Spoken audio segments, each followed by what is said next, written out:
Alors, on va parler d'un sujet, on va continuer notre série sur le chemin de Jésus. Et on a parlé il y a quelque temps de qui est Dieu, c'est quoi l'humanité, ensuite c'est quoi le péché. Nous avons vu également que le péché entraînait comme conséquence la mort, c'est-à-dire la séparation d'avec Dieu, mais aussi la séparation physique d'avec Dieu. Et nous avons ensuite parlé d'une bonne nouvelle qui est la bonne nouvelle de la résurrection, qui est venue au travers de Jésus, qui était le Messie, qui était donc la personne envoyée par Dieu pour nous annoncer cette bonne nouvelle.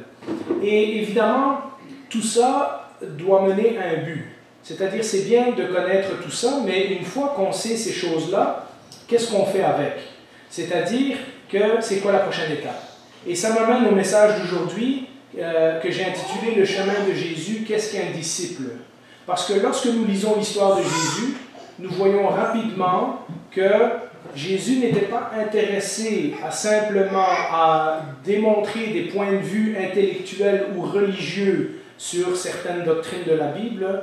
Il voulait que les gens le suivent, que les gens écoutent et que les gens mettent en pratique son message. Et donc, on va regarder aujourd'hui tout le sujet du disciple. Comme d'habitude, il y aurait beaucoup plus à dire. Il y aura certainement des versets ou des choses auxquelles vous allez penser que je n'aurai pas mentionné aujourd'hui. Et le but du message, c'est de partir une réflexion, et c'est pour ça aussi que les chants ont été choisis tantôt, c'est de partir une réflexion sur qu'est-ce que c'est un disciple et est-ce que je suis vraiment un disciple. Et donc, si je vous posais la question, c'est quoi un disciple? Et vous n'avez pas nécessairement besoin de prendre la définition de la Bible, mais quand on dit un tel est disciple d'un tel, qu'est-ce que vous me répondrez? C'est quoi un disciple?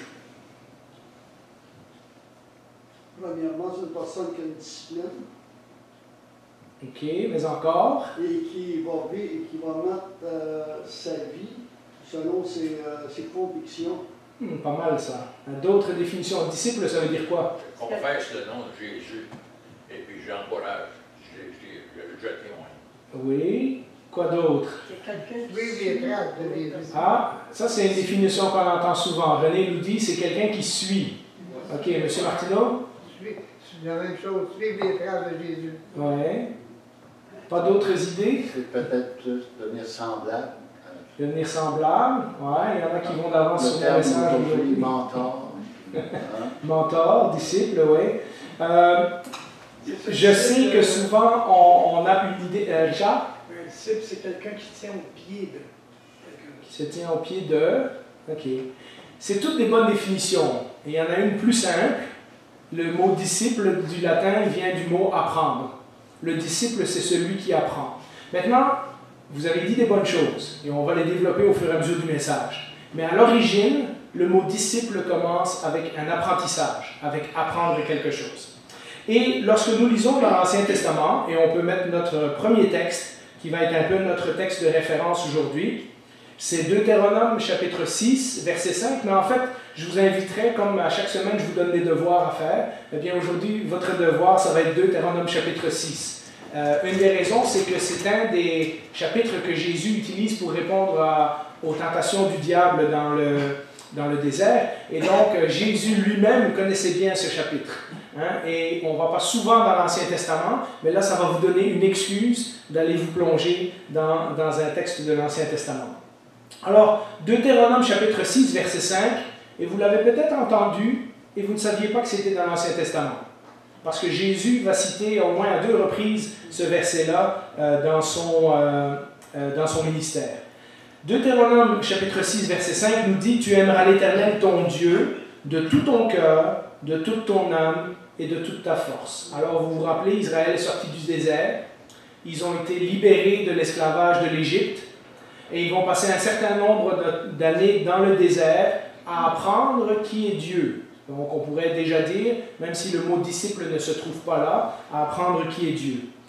Mais tout cet apprentissage est basé sur un commandement principal, et Jésus dans le Nouveau Testament dira que c'est le commandement le plus important. Tu aimeras l'Éternel ton Dieu de tout ton cœur, de toute ton âme et de toute ta force. Et tout de suite après, il y a un autre verset qui dit, tu aimeras ton prochain comme toi-même. Et donc vous avez peut-être déjà entendu ces versets. On en a parlé souvent. Mais ce qu'on ne se rend pas compte en lisant le contexte, parce que quand Jésus cite le verset, il parle à des gens qui connaissent bien leur Ancien Testament. Et donc, en disant ce verset-là, automatiquement, ça aurait amené à la mémoire des gens qui l'écoutaient le reste du chapitre. Et le reste du chapitre nous dit cela. Deutéronome 6 et 5, c'est le point central de la relation avec Dieu. Mais juste avant ce verset-là et juste après, nous avons deux versets, et on peut les afficher. Le verset 1 et le verset 6 et 7. Regardez comment le chapitre commence. « Voici les commandements, les prescriptions et les règles que l'Éternel, votre Dieu, a ordonné de vous enseigner, afin que vous les mettiez en pratique dans le pays dont vous allez prendre possession. » Donc le Seigneur est en train de dire, pendant que vous étiez dans le désert, je vous ai enseigné des choses. Mais ces choses, vous allez devoir les mettre en pratique. Ce n'est pas juste de la connaissance, il va falloir vivre selon ces règles. Et puis dans versets 6 et 7, les commandements que je te donne aujourd'hui seront dans ton cœur. C'est un ordre. Tu les répéteras à tes enfants. Tu en parleras quand tu seras chez toi, quand tu seras en voyage, quand tu te coucheras et quand tu te lèveras. En d'autres mots, si tu ne passes pas ce que tu as appris de Dieu à la prochaine génération, ils ne l'apprendront pas tout seuls. Et donc, il y avait une ordonnance de pas simplement apprendre les choses de Dieu, mais aussi de les répéter et de les apprendre à quelqu'un d'autre, de les apprendre aux enfants, de les apprendre à la prochaine génération.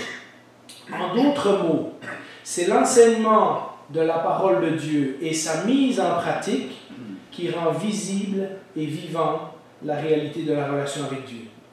La raison que les autres nations qui habitaient autour d'Israël pouvaient voir que ce peuple-là était un peuple différent, c'est pas juste parce que Dieu leur avait révélé les 10 commandements et les lois et ces choses-là, c'est quand ils voyaient que ce peuple-là vivait de façon pratique les lois et les commandements que Dieu leur a révélés. Et donc, dès le début, apprendre veut également dire mettre en pratique et veut également dire apprendre à la prochaine génération.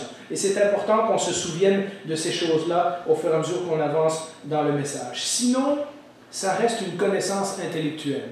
Vous savez, aujourd'hui, quand on va dans les facultés de théologie, il y a des gens qui étudient les sciences religieuses et qui étudient la théologie simplement pour en faire un métier, ou pour écrire des livres, ou parce que c'est un sujet d'intérêt, mais qui n'ont aucune réelle connaissance de Dieu, qui n'ont aucune vie avec Dieu, qui n'ont aucune vie spirituelle eux-mêmes. J'en ai rencontré quelques-uns dans les universités quand j'avais différents cours à gauche et à droite, et c'est étonnant de voir que des gens pourraient être intéressés à la religion sans être intéressés à Dieu, sans être intéressés à le connaître vraiment. Mais on vit un peu dans une société comme ça, où les gens ont un genre de connaissance intellectuelle.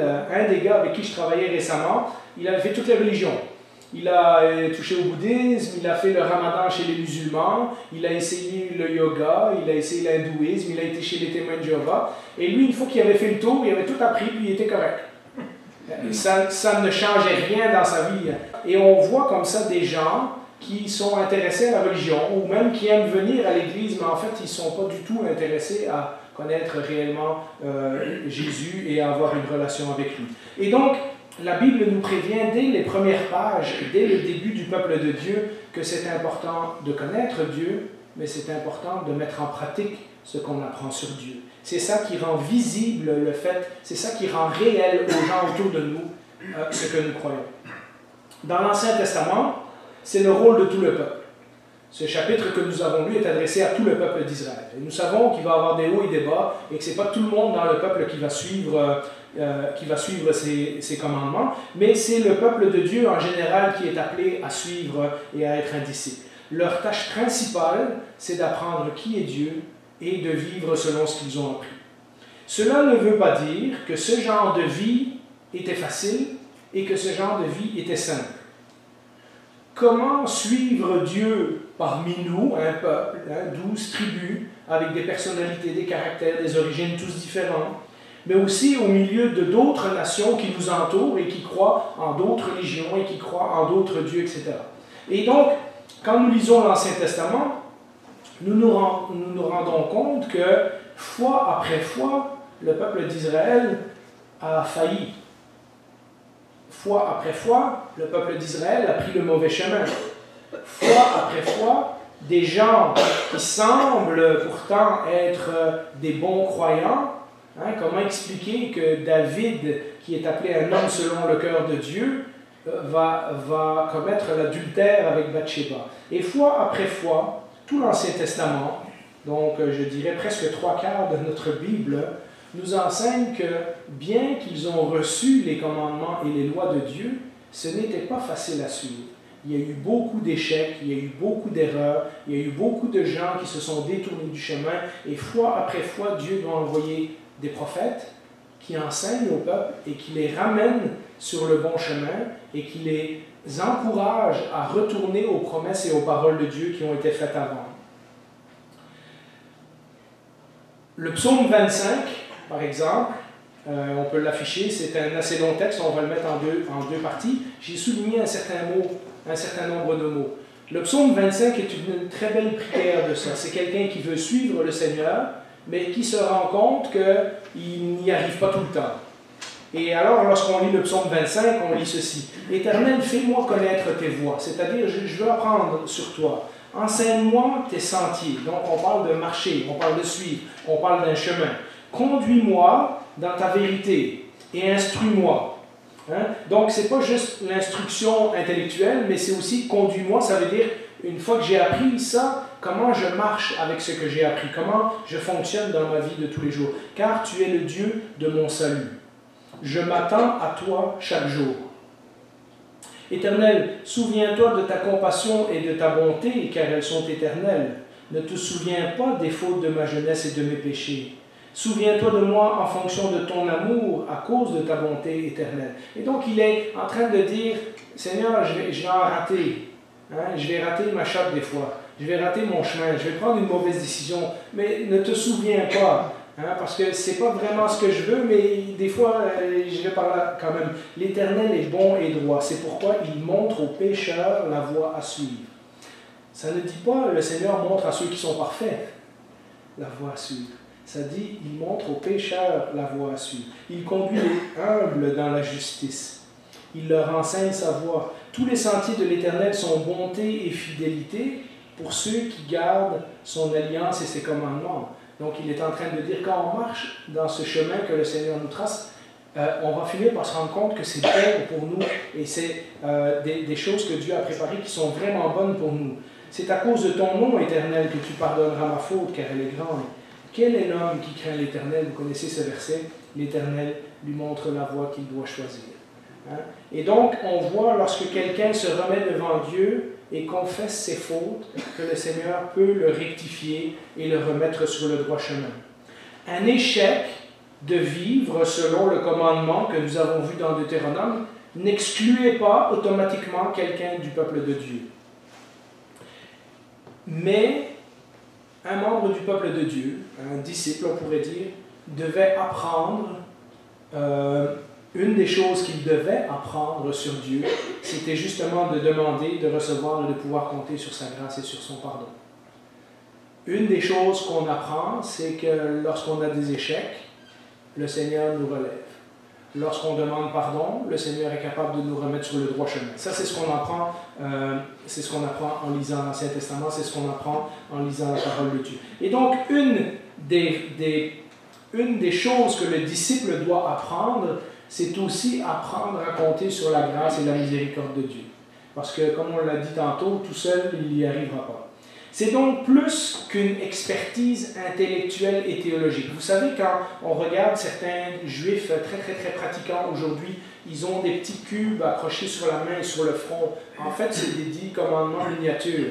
C'est les livres de Moïse en miniature qui ont été mis dans un livre. Ils ont pris ce verset, ce sera dans ton cœur, ce sera sur ton front, tu l'enseigneras à tes enfants. Et ils l'ont fait littéralement. Donc, ils ont une ficelle avec un petit bloc noir. Vous voyez ça parfois sur les photos. Et eux, ils pensent que c'est ça que ça veut dire. Garder les commandements de Dieu sur nous, ça veut dire les avoir proches. Mais la Bible parle de les avoir dans notre cœur, de les avoir intégrés dans notre vie. Et donc, ils ont compris ça littéralement, alors que le Seigneur disait que c'était beaucoup plus qu'une connaissance intellectuelle et théologique. c'est beaucoup plus que juste de connaître les 10 commandements par cœur ou de connaître l'Ancien Testament par cœur. C'est une façon de vivre, c'est un style de vie. Une des critiques qui revient souvent dans l'Ancien Testament en parlant de ce défaut que certains avaient dans le peuple, c'est « vous avez des yeux, mais vous refusez de voir. Vous avez des oreilles, mais vous refusez d'entendre. » Ce verset sera cité plusieurs fois dans le Nouveau Testament. En fait, c'est comme de dire « le Seigneur vous a enseigné quelque chose, mais si vous ne le mettez pas en pratique, c'est comme si vous n'avez rien entendu. » Avez-vous remarqué quand on dit à nos enfants « écoute-moi », en fait, on ne veut pas dire « écoute-moi » dans le sens de « entends-moi ». Tu sais, oui, oui, oui, je t'écoute. On veut dire « obéis-moi ». Hein? On veut dire aux enfants « regarde ce que je t'enseigne, fais-le.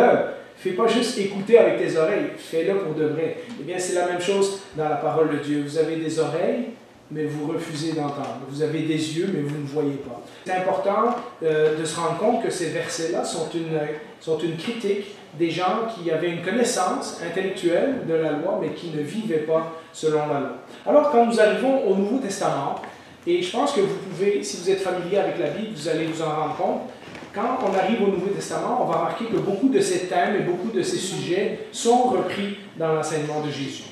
Le Nouveau Testament, ce sont des gens du peuple de Dieu qui ont reconnu que Jésus était le Messie, que Jésus pouvait les pardonner de leurs péchés définitivement, que Jésus pouvait leur donner une nouvelle vie et que Jésus pouvait rétablir la relation d'intimité avec Dieu. Ils n'ont plus besoin de passer par le temple, par les prêtres, par les sacrifices et tout ça. Ils peuvent maintenant parler à Dieu directement. Et ces gens ont décidé de suivre Jésus et d'établir une relation d'intimité avec lui. Et nous remarquons dès le début que ces gens qui composent les histoires du Nouveau Testament ont été appelés à suivre Jésus. Et donc, même si le mot disciple veut dire apprendre, René avait raison, hein, on voit que le Nouveau Testament nous dit que le disciple, c'est celui qui suit le maître. On peut mettre les versets suivants, Jean 1 et Matthieu 9 nous dit le lendemain, Jésus voulut se rendre en Galilée et il rencontra Philippe et il lui dit « Suis-moi ». Et Philippe s'est levé et il l'a suivi. Et dans Matthieu, mais il y a aussi avec Jean, avec Pierre et avec Jacques et Jean. De là, étant allé plus loin, Jésus vit un homme assis au milieu des péages, et c'était Matthieu, et qui s'appelait Matthieu, il lui dit « Suis-moi ». Cet homme se leva et le suivit.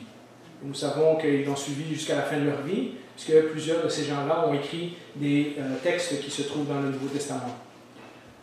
Mais ce n'est pas qu'à ses disciples que Jésus a dit « Suis-moi ».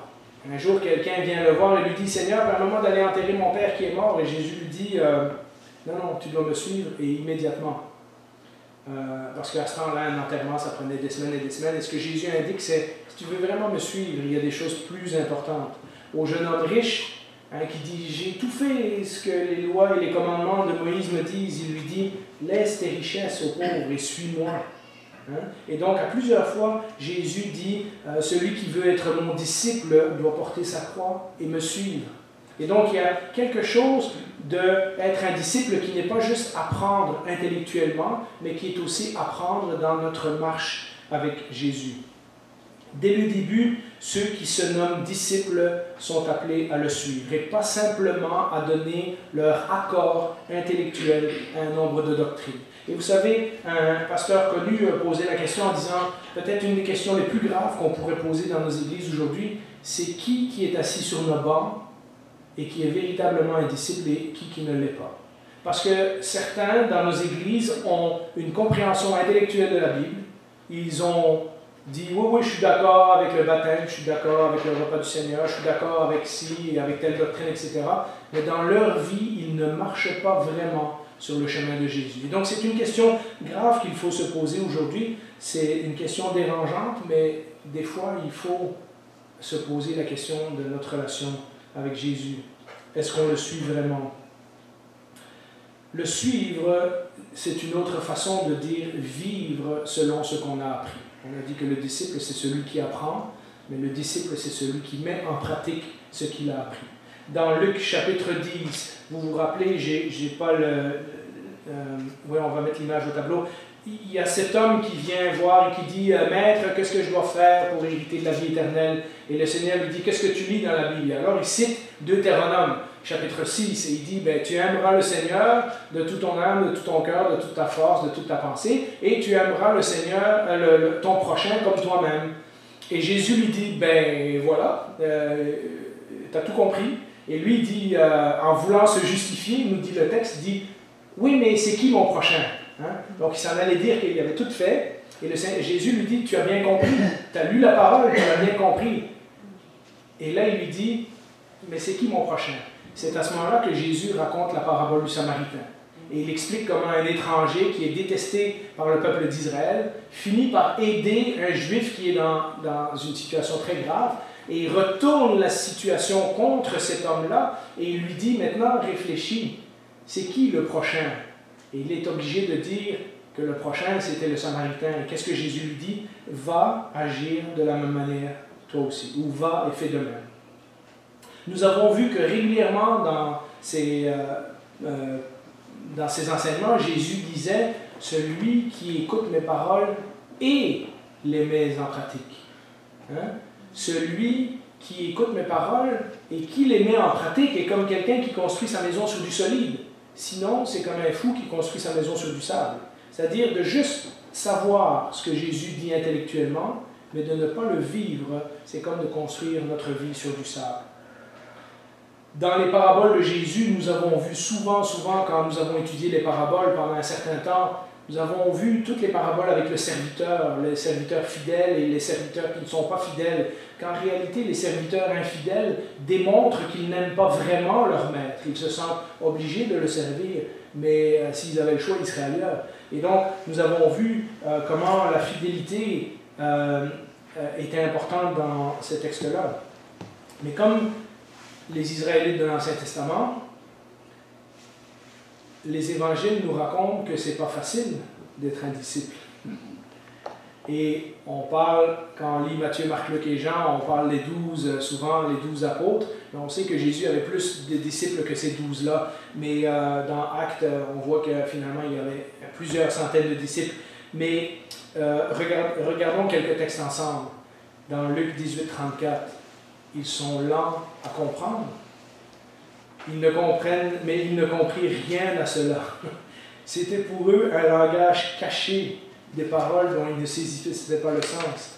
Et l'apôtre Jean ne sera pas plus tendre envers les disciples. À leur début, il dit, ces disciples ne comprirent pas d'abord ces choses, mais lorsque Jésus eut été glorifié, c'est-à-dire après que Jésus a été ressuscité, ils se souvinrent qu'elles étaient écrites de lui et qu'il les avait accomplies, et qu'ils avaient été accomplis à son égard. Ces disciples se battent pour la première place. Dans Marc 10, mais aussi dans Luc et dans Matthieu, l'histoire est racontée 2-3 fois.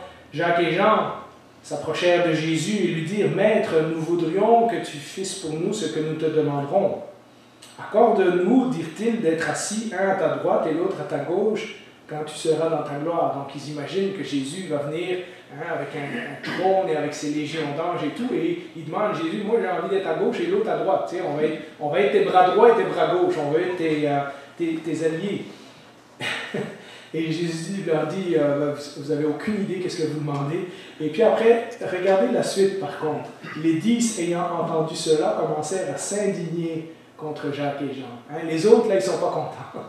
Mais je me demande, dans les autres, s'il n'y en a pas qui n'étaient pas contents, parce qu'eux autres auraient voulu avoir le courage de demander à Jésus, « Ah non, Seigneur, c'est moi la place. » Vous vous rappelez quand, cet petit épisode, quand je parlais tantôt de Pierre, quand Jésus lui dit, « Occupe-toi de mes brebis. » Et Pierre se retourne et dit, et lui, en pointant l'apôtre Jean, et Jésus dit, ben lui, si j'ai envie qu'il vive jusqu'à ce que je revienne, c'est pas de tes affaires. Et alors, ça dit, et le bruit courut que l'apôtre Jean vivrait éternellement, qu'il ne mourrait pas. Et donc, vous voyez que même en étant au contact de la personne la plus extraordinaire qui a jamais vécu, Jésus, c'est pas facile d'être un disciple. Il y a des personnalités, il y a des caractères qui tirent, etc., etc. Ils ont vu Jésus prendre 5 pains et 2 poissons et nourrir une foule de 4 à 5 000 personnes. Et tout de suite après, ils montent dans le bateau et ils ont peur du bateau, au point que Jésus est obligé, et on peut l'afficher, de leur dire, puis il leur dit, pourquoi avez-vous ainsi peur? Comment n'avez-vous point de foi? C'est-à-dire, ce que vous avez vu, ce que vous m'avez vu faire tantôt avec les pains et tout ça, vous devriez savoir que je suis capable de faire la même chose avec la tempête. Mais non, ils ne comprennent pas. Ils ont vu un miracle, et ils se posent la question, le reste de l'histoire nous dit, et ils se demandent quel genre d'homme que c'est pour être que même la tempête lui obéit. Hein, malgré que Jésus leur dit d'attendre à Jérusalem, on en a parlé il y a quelques semaines, il y en a deux qui décident qu'ils s'en vont à Emmaüs. Jésus leur a dit, attendez à Jérusalem, vous allez recevoir le Saint-Esprit. Et il y en a deux qui sont déjà partis à Emmaüs. Et le Seigneur leur reproche en disant, vous êtes lents à comprendre tout ce que les prophètes ont dit, etc. Jésus avait demandé à Pierre, suis-moi et je ferai de toi un pêcheur d'hommes. Puisque Pierre était un pêcheur, et lui dit, maintenant tu vas pêcher des hommes. Et Pierre décide de retourner à ce qu'il faisait avant. On peut mettre le verset suivant dans Jean 21. Jésus est pourtant déjà apparu 2 fois, mais les apôtres sont tout perdus. Simon-Pierre leur dit, je vais pêcher, c'est-à-dire, je vais retourner à mon ancien job, et lui dire, nous allons aussi avec toi. Ils sortirent et montirent dans une barque, et cette nuit-là, ils ne prirent rien.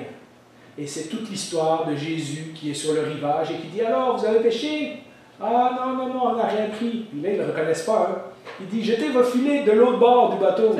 Et alors, il pêche, et puis les bateaux s'enfoncent tellement que Pierre sort du bateau, avant même d'avoir tout ramassé, puis il va se mettre à genoux devant Jésus, puis il reconnaît Jésus, etc.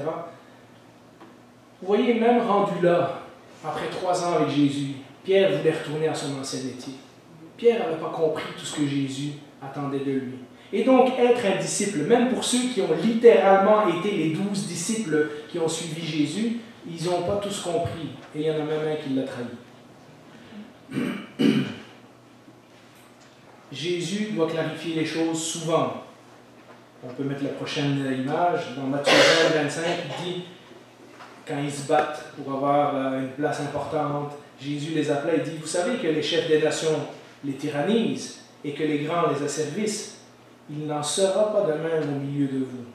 Mais quiconque veut être grand parmi vous, qu'il soit votre serviteur. Et quiconque veut être le premier parmi vous, qu'il soit votre esclave.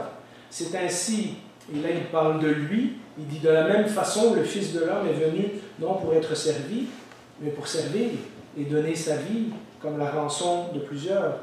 Dans Jean 13, un autre épisode, lorsque Jésus lave les pieds, il lui dit, après avoir lavé les pieds, il dit, vous m'appelez maître et vous faites bien parce que je suis votre maître. Et pourtant, je vous ai lavé les pieds.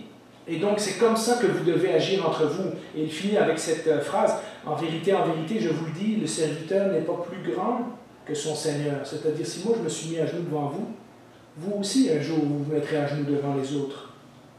Ni l'apôtre plus grand que celui qui l'a envoyé. Si vous savez cela, regardez bien de nouveau le texte, si vous savez cela, vous êtes heureux, vous êtes bénis, pourvu que vous le mettiez en pratique. Donc Jésus dit, de savoir que tu dois être, pour être le plus grand dans le royaume de Dieu, tu dois être le serviteur des autres. C'est une bénédiction à partir du moment où tu le mets en pratique. Sinon, c'est juste une connaissance intellectuelle. Et donc, vous voyez dans tous ces versets, dans tout ce qu'on a vu, comment c'est important de réaliser que le disciple, ce n'est pas juste celui qui connaît des choses, celui qui apprend, mais qui apprend pour les vivre et pour les mettre en pratique.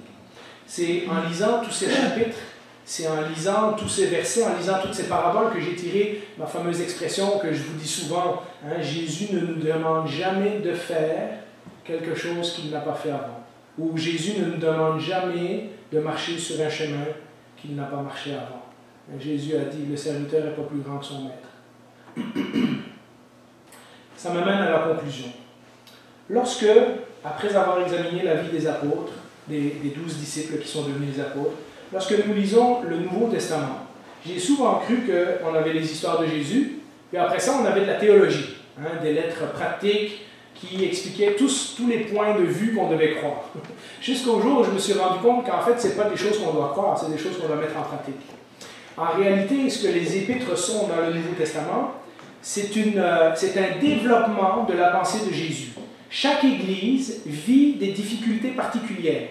Chaque Église qui essaie d'être des disciples de Jésus vivent dans des villes différentes, dans des cultures différentes, ils ont des problèmes personnels, mais aussi des problèmes communautaires, des situations géographiques. Il y a des villes où c'est comme ça, puis d'autres villes c'est comme ça. Et chacune des églises que Paul, Pierre, Jean, Jacques écrit au Nouveau Testament ont des problèmes spécifiques à affronter, et les apôtres leur écrivent pour expliquer dans leur situation particulière, ça veut dire quoi d'être un disciple de Jésus-Christ. Vous avez des problèmes entre les Juifs et les Grecs, il y a deux groupes dans l'Église qui ne s'entendent pas pour être un vrai disciple de Jésus-Christ, et alors il leur explique, mais il leur explique dans le but qu'ils mettent cela en pratique. Hein, vous regarderez les lettres, si vous avez une introduction dans vos Bibles, vous verrez qu'il y a toujours un problème spécifique à une lettre, et que Paul ou Pierre ou Jean écrivent pour répondre à ce problème. Et donc ce sont des problèmes très très très pratiques. Qu'est-ce que ça veut dire de suivre Jésus dans l'église de Philippe, dans l'église d'Éphèse, dans l'église de Rome, dans l'église de Corinthe, qui ont toutes des arrière-plans et des cultures particulières? Pierre, Jacques, Jean, Paul passent énormément de chapitres en train d'expliquer ce que Jésus a enseigné et le remettre dans le contexte de mettre tout ça en pratique dans la vie de tous les jours. Il y avait de nombreux versets que j'aurais pu prendre, mais il y en a un qui m'est venu en tête et on peut l'afficher au tableau dans 1 Pierre 2. Là, il parle à des gens qui vont à l'église. Et il parle à des gens qui sont supposément croyants. Et on se dit, mais comment est-ce qu'il leur dit débarrassez-vous donc de toute méchanceté? Et vous voyez, c'est parce que même en étant dans une église, même en ayant compris certaines choses, ces chrétiens-là avaient d'autres choses à apprendre. Et Pierre est très typique dans ça, dans ses lettres. C'est pas long à lire et il y a beaucoup de conseils pratiques. Mais Jacques, c'est la même chose. Débarrassez-vous donc de toute méchanceté et de toute ruse. Ça veut dire qu'il y avait des chrétiens qui étaient encore méchants. Ça veut dire qu'il y avait des chrétiens qui étaient encore rusés. Débarrassez-vous de l'hypocrisie, de l'envie, de la médisance. Hein, la médisance, on parle sur le dos des autres, etc. Et il est en train de dire à l'Église, ça, il faut s'en débarrasser. Ça, vous n'avez plus à vivre comme ça. Ça ne fait plus partie de qui vous êtes. Mais comme des enfants nouveau-nés, désirez le lait pur de la parole. C'est-à-dire, de nouveau, pour vivre comme un vrai disciple, on retourne dans la parole pour voir ce que Jésus nous a enseigné, et de là, on le prend et on le met en pratique. Ainsi, grâce à lui, vous grandirez pour le salut. Ça ne veut pas dire qu'on fait des bonnes œuvres pour être sauvé. Ça veut dire qu'on a été sauvé, mais maintenant, il faut grandir. Quand on a vu, il y a quelque temps, sur le chemin de l'Église, le plan que le Seigneur a préparé pour nous, c'est que nous devenons semblables à Jésus-Christ. Hein, que nous atteignions la maturité spirituelle. Et donc ce verset-là nous encourage de nouveau à grandir spirituellement. Si du moins vous avez goûté que le Seigneur est bon. Et ça, c'est la condition. C'est important de comprendre, je l'ai dit dans un message, nous ne pouvons rien faire avant pour gagner notre salut. Et quand nous sommes devenus chrétiens, nous ne pouvons rien faire après pour repayer ce que le Seigneur nous a donné. Mais si nous avons goûté combien le Seigneur est bon, si nous réalisons où nous étions et où le Seigneur nous a amenés, et qu'est-ce qu'il prépare pour nous pour l'éternité, alors Pierre dit, là maintenant, si vous avez compris ces choses-là, là vous devez vivre comme des disciples.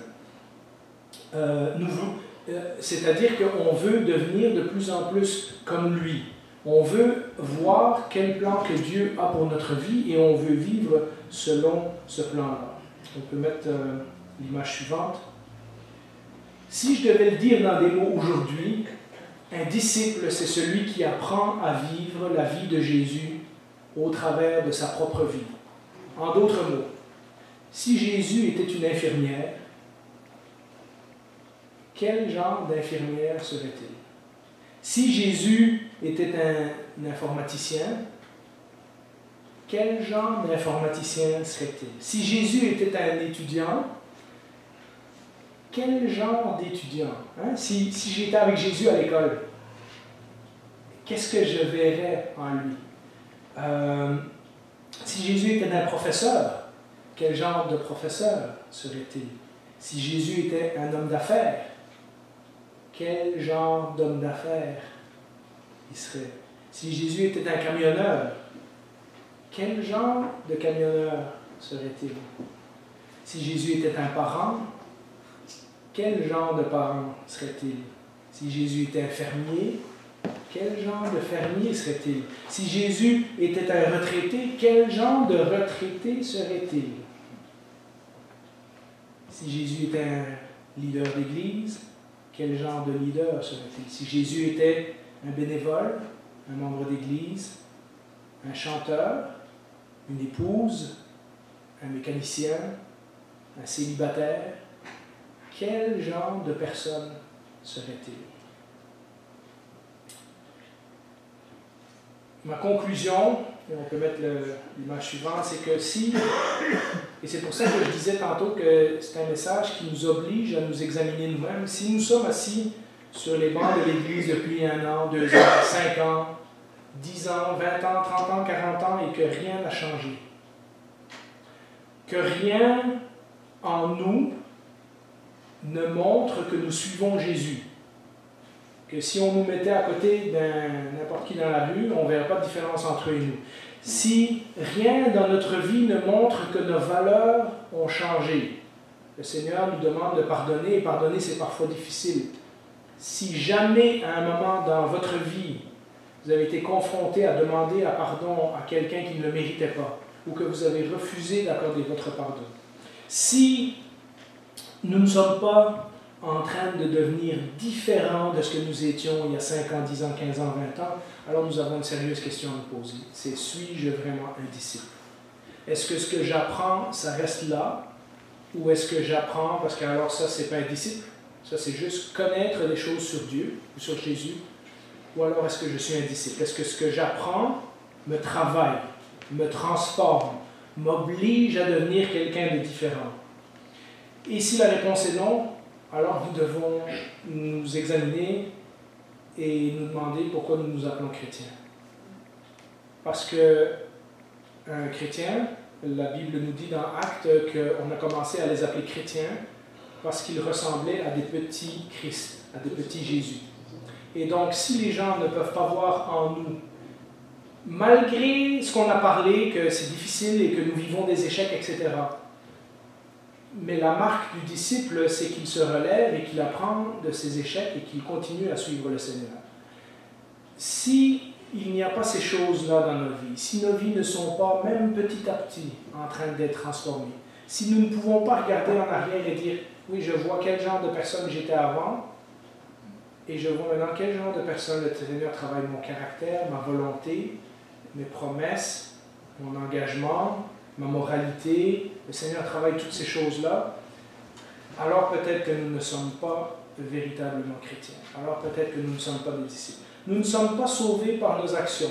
Ce n'est pas en faisant des bonnes œuvres que nous allons nous convaincre que nous sommes des vrais disciples de Jésus. C'est important, la Bible nous dit que nous sommes sauvés par grâce et qu'il n'y a rien à faire pour mériter le salut. Mais lorsque nous avons commencé une nouvelle vie, la Bible nous dit, maintenant, comme des enfants nouveau-nés, on doit désirer le lait spirituel de la parole. Sinon, nous ne grandissons pas, nous sommes comme des bébés morts-nés. Une autre façon de le dire, c'est que s'il n'y a pas de différence entre avant et après, il n'y a aucune évidence que nous sommes chrétiens. Parce que si Jésus est véritablement venu vivre en nous, alors il devrait y avoir des évidences. Ces évidences ne vont pas nous amener au ciel, mais ces évidences sont l'encouragement dans notre vie que, oui, ma vie est en train de changer, le Seigneur est en train de changer les choses, je veux lui ressembler de plus en plus, je veux marcher sur son chemin, je veux marcher à sa suite. Cela m'amène à un point personnel.